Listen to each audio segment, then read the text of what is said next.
আমার প্রিয় মাধ্যমিক শিক্ষার্থী বন্ধুরা, তোমাদের সকলকে আমার চ্যানেলে স্বাগত জানাই। আশা করছি তোমরা সকলে খুব ভালো আছো। আজকে আমি তোমাদের যে এবিটিএর টেস্ট পেপার প্রকাশিত হয়েছে তার 514 পাতাতে যে বাংলার পেজ রয়েছে সেখান থেকে আমি তোমাদের এমসিকিউর উত্তরগুলো দেখিয়ে দেবো। ইতিমধ্যে যারা চ্যানেলটিকে সাবস্ক্রাইব করে নিয়েছো তাদের সকলকে অসংখ্য ধন্যবাদ জানাই। আর যারা নতুন দেখছো তারাও চ্যানেলটিকে সাবস্ক্রাইব করে নিয়ে সাথে থেকো। চলো তাহলে শুরু করছি। একের দাগে সঠিক উত্তরটি নির্বাচন করা। 1.1 তপনের চিরকালের বন্ধু, এটা হবে গয়টা ছোট মাসি।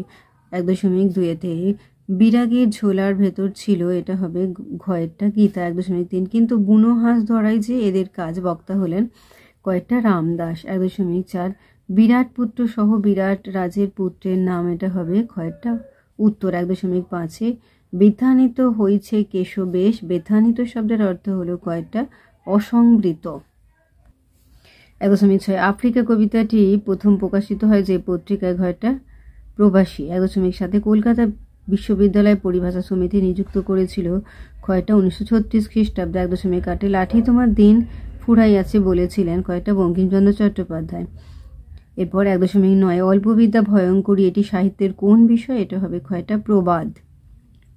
1.10 অনুসর্গ হলো এক প্রকার, এটা হয়ে যাবে ঘয়েরটা অব্যয়। 1.11 কি ব্যথায় ব্যথিত সে আজ চিহ্নিত পদটি হলো, এটা হয়ে যাবে ঘয়েরটা সমধাতুজ করণের দৃষ্টান্ত।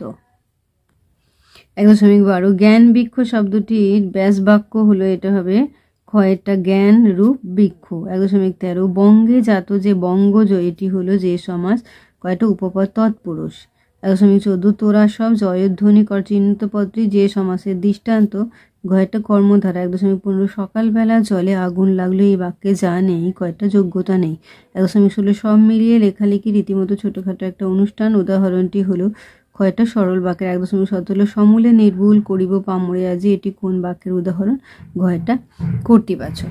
তাহলে আমার প্রিয় মাধ্যমিক শিক্ষার্থী বন্ধুরা, আজকে তোমাদের আমি যে এবিটিএর টেস্ট পেপার প্রকাশিত হয়েছে তার 514 পাতায় যে বাংলার পেজ রয়েছে সেখানে এমসিকিউ এর প্রশ্নের উত্তরগুলো আমি দেখিয়ে দিলাম। আশা করছি সকলেই বুঝতে পেরেছো। ভিডিওটি দেখার জন্য তোমাদের সকলকে অসংখ্য ধন্যবাদ জানাই। ভালো লাগলে লাইক করো, কমেন্ট করো, বন্ধুদের মধ্যে শেয়ার করো।